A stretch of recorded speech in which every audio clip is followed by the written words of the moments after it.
Imagine a three-piece rock band where the bassist must deliver the rhythm, the melody, the harmony, and lead lines all at the same time. That's exactly what Geddy Lee did for more than 40 years as the driving force of the legendary rock band, Rush. Today, I want to introduce to you one of rock music's most distinctive and influential musicians, Geddy Lee. Geddy is a bassist. He is also a lead vocalist, keyboardist, and co-songwriter. In the next few minutes, I'll be going over three main points. The first one being Geddy's early life and the formation of Rush. Second, his distinctive style and technique, and his legacy and honor after Rush. Geddy Lee was born Gershon or Gary Lee Weinrib on July 29 in 1953 in Toronto, Canada. His parents were Holocaust survivors. They met as teenagers in a Nazi work camp, survived Auschwitz and many other horrors. They later reunited after the war before immigrating to Canada. Their story of survival and resilience deeply influenced Geddy's life and work. The nickname Geddy comes from his mother's thick accent when she was trying to say Gary. The name stuck, and by the age of 16, it became his legal first name. Growing up in the Toronto suburb of Willowdale, Geddy discovered music very early. In junior high, he met guitarist Alex Lifeson, and the two quickly became friends and musical partners. In 1968, Geddy dropped out of high school to pursue music full time. A decision that worried his parents, who hoped he would choose a more stable career. In 1974, drummer Neil Peart, the final piece, joined the band, replacing original drummer John Rutsey. After early struggles, Rush released their self-titled debut album later that year. From those humble and often difficult beginnings, Geddy Lee would go on to help create some of rock's most ambitious music. My second point is his distinctive style and technique. In a power trio with no rhythm guitarist, Geddy had to fill an enormous amount of space.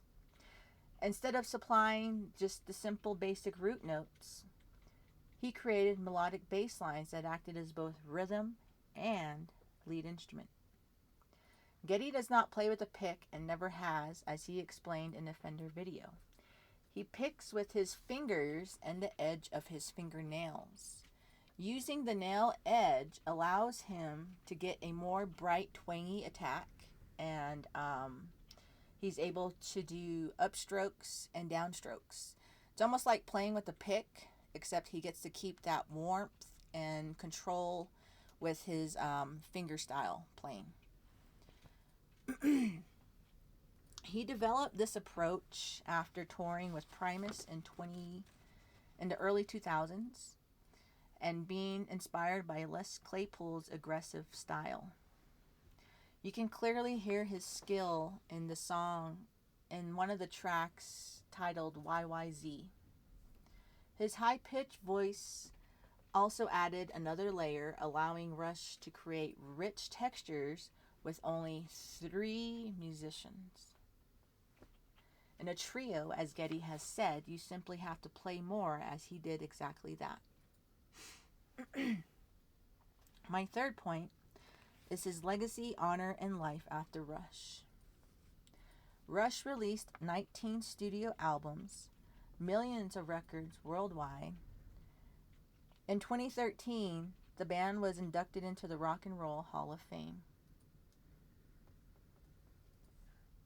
Geddy's technical skill and musical imagination inspired generations of bassists to treat the bass as a true lead rather than just a background support. His influence can still be heard in the playing of countless musicians today.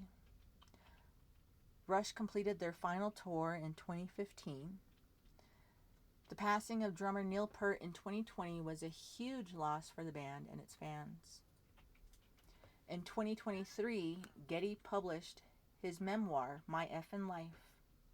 This reflected on the band's journey, friendship, family, and resilience. Today, at age 72, Geddy continues to collect vintage guitars. He enjoys bird photography, and occasionally he will step back on the stage to share his music and stories. In conclusion, Geddy Lee rose from the son of Holocaust survivors to become one of rock's most innovative and respected musicians. Through his early struggles, unique fingerstyle playing and fingernail techniques, and decades of dedication, he transformed both his own life and the role of the bass guitar to rock music. His bass lines and voice still resonate with fans around the world, reminding us that great music often grows out of perseverance, curiosity, and heart.